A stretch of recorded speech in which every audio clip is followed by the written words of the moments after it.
have a jump-down my leg, or hello, good afternoon sa salitang Burmese.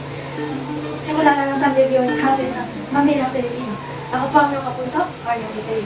Samahan niyo kaming lumipad at tuklasin ang karintan ng Myanmar kasama ang aming team.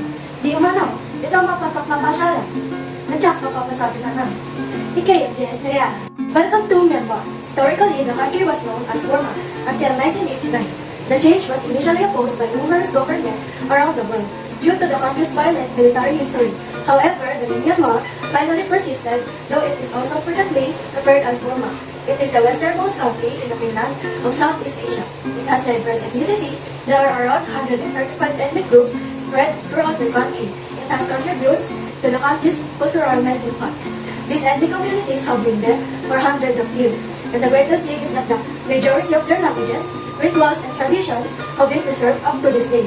Burmas or Bamar is the largest ethnic group, while the other minorities are Shan, Kahin, Rakhine, and Karen. The capital of Myanmar is Naypyidaw. Before, Yangon, or also known as Rangoon, was the capital of Myanmar from 1948 until 2005. The capital of Myanmar was moved from Yangon to Naypyidaw, which is located about 300 kilometers further in central Myanmar. Naypyidaw is more centrally strategically located. It has a 20-lane road. However, given its gloomy appearance, journalists and other tourists have called it a ghost city. The design of their flag has three horizontal lines, or stripes, of yellow, red, green, with a 5-pointed white star in the middle. Red represents strength and courage, yellow stands for the unity of the people, and green color is for peace. Their currency is Myanmar Kyat. As of February 2022, 1 Philippine peso costs 34.67 Myanmar Kyat. Their language is Burmese. Religion is Theravada Buddhism. Myanmar is thought to have approximately 500,000 monks. You may see female Buddhist monks in monasteries, and the streets are laid in harmony, taking alms. Buddhist monks live in Southeast Asia. However, as a devotedly Buddhist country, it attracts a large number of monks. There is hundreds of monasteries. Buddhism is not merely religion, but a way of life for the Burmese, who live by its principles every day. Their carrier is Myanmar National Airlines. International airport is Yangon International Airport. Myanmar is a sovereign state located in Southeast Asia. It is bordered to the west by Bangladesh and India, to the north by China, and to the east by Laos and Thailand. It is a member of ASEAN, or the Association of Southeast Asian Nations. Myanmar is the 39th biggest country in the world. Let me take you to some of the tourist attractions here in Myanmar. Welcome to Baga. Travelers with a passion for Buddhist temples, pagodas, and stupas should have a country here in Baga. It was the capital of the first Burmese Empire from the 9th to 13th centuries. The site that Marco Polo was described as the Gilded City was home to around Buddhist 13,000 temples in its 11th century heyday. Thousands of temples, stupas, and pagodas remain, including the famous Ananta Temple, with its sparkling gold spire.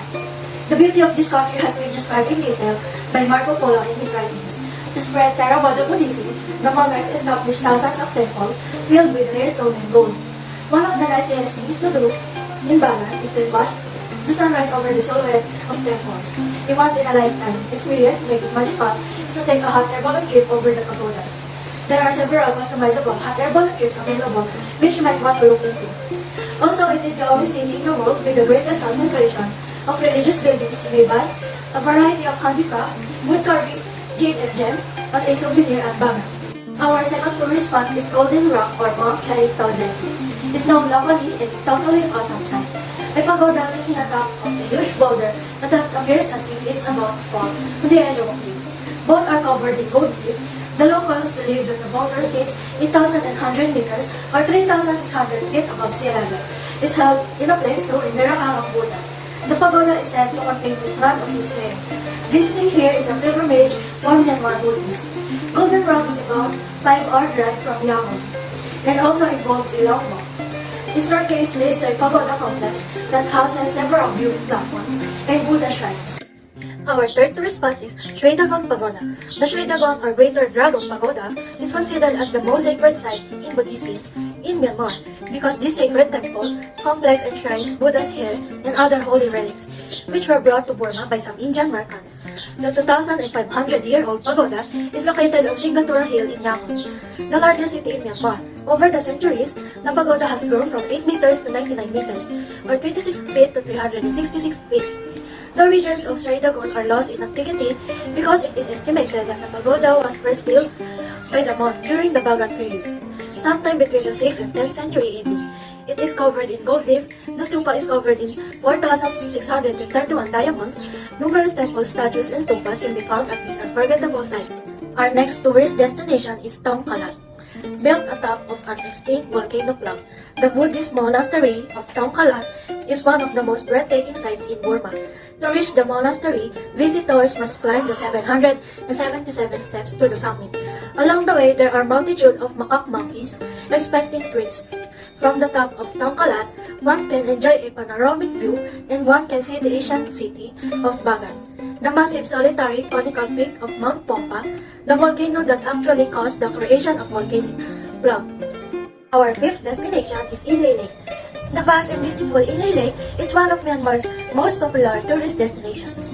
The floating houses of Inta, or descendants of Mon people by the far southeast, draw tourists in addition to the lake's natural beauty. The northern portions of Ilay Lake will be visited on a typical day trip on the lake aboard a large, narrow boat with a loud outboard motor. The bamboo-stilt homes and lakeside communities that encircle the freshwater coastlines are home to 70,000 Inta people. The population of Inta, which means son of the lake in English, are Buddhists who live off of agriculture and fishing. Tourists may also experience fishermen moving their boats using a special leg rowing method, as well as the other Inta residents of the lake contributing to vegetables and fruit on floating gardens during the Pongdao festival season at Ilay Lake in September and October. Our next tourist destination is Rapu. Rapu is an important archaeological town. It was originally thought to be a fortress because of the thick walls, but these walls are made to protect the temples from fierce winds, not from invaders. Stone temples can be found throughout the area. The medieval town was once an important Arakan capital and was an important trading city. Getting to this remote location involves a 47-hour boat ride up to the tributary of the Kaladan River. Travelers may want to bring a reindeer as the region gets almost 4 feet of rain annually. Roko is now a little hamlet whose hundreds of years relics serves as the background to locals' daily lives. Goat herders look after the livestock. Farmers labor on their fields while ladies get water from wells, located between historic temples and pagodas. The region is frequently foggy, especially in the early morning hours, creating a mysterious ambience. Roko attracts far fewer tourists than temples such as Angkor in Cambodia and Ayutthaya in Thailand. We are finally here at Napali. Napali combines two worlds in the Southeast Asian country. It is Myanmar's premier resort town, with white sand beaches lining the blue waters of the Bay of Bengal. The luxury hotels, with a great spot to chill out and unwind. Contrast this with its fishing village atmosphere, with local restaurants serving the day's catch. Locals believe the town's name after Napoli in Italy. Most people visit Napoli in November to March. The rest of the year is just a sleepy little beach town. Kayaking, snorkeling, or a hot air balloon trip and many more activities are available here in Napoli Beach. They also provide a variety of local, Asian, and international cuisine. Next tourist spot is Srinandao Monastery. Srinandao Monastery is an historic Buddhist monastery in the city of Mandalay, known as the Golden Palace. This important building is located in central Myanmar. It was originally part of the Mandalay Palace complex as the royal apartment of a king, but his son moved it outside in the palace. After his death, believing it was haunted by the king's spirit. It later became a monastery. At one time, the building was covered in gold, but the gold is mostly inside now. The exterior is covered with ornate teak carvings, representing Buddhist myths. Ornate carvings made from other materials, such as stone, that can be found throughout the structure. Srinandao Monastery is the single remaining major structure of the original wooden palace today. We are now second to the last of our trip. Welcome to Irrawaddy River Cruise. It is Myanmar's longest river, or also known as Irrawaddy. Begins high in the Himalayas, carving Myanmar in half on its way to the Andaman Sea. It is navigable by large ships and boats in the lower elevations and is fast becoming a popular river cruise destination. Cruises run between Mandalay and Bagan. Both cities offer plenty of temples, pagodas, and statues of Buddha. Between the two terminals, cruisers will see river villages, dolphins, and can travel through jungles and deep gorge. The Irrawaddy is the engine of Myanmar economy. It feeds the country's population with fish and rice. and edible goods to be transported to people up and down the river. The water used to power the turbines for electricity, while the sand formed its basin is a key component for infrastructure like houses, offices, and roads. And for our final tourist destination, welcome to Paya. Paya gets its name from the great golden god. Because of the glittering gold that covers, it can be seen from miles around. The diamond-studded top is also responsible for some of the glitter. At almost 375 feet high, it is the tallest pagoda in Myanmar.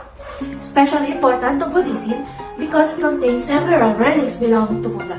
Located in Bago, the 1,000-year-old complex is highly ornate with smaller pagodas that are also gold-covered statues and pavilions. The grounds are serene and rarely visited by tourists. As a result of past earthquakes, the pagodas has been restored and expanded multiple times over the ages. According to the Eastern astrology, each temple is linked with a planet. People worship to the shrine associated with their birthday. Before I finally say goodbye, I'd like to share some trivia about Myanmar. Myanmar is home to the Raunat tribe or the Kayan tribe. It is a rural population found in villages bordering in Thailand and Laos, namely as Laikau Kaya State. The ladies of this tribe are noted for their habit of elongating their necks by wearing a white pair of heavy gold rings, which was done in the idea that it would make look them more beautiful and elegant. Next, Jinlong. Jinlong or Sepak Takraw here in Philippines is the traditional sport of Myanmar. It is a sport with a history of over 15,000 years. Lastly, Burma's national dish is composed of tea or lapet tofu, often known as tea salad. Tea leaves are eaten as food in Buddhist families.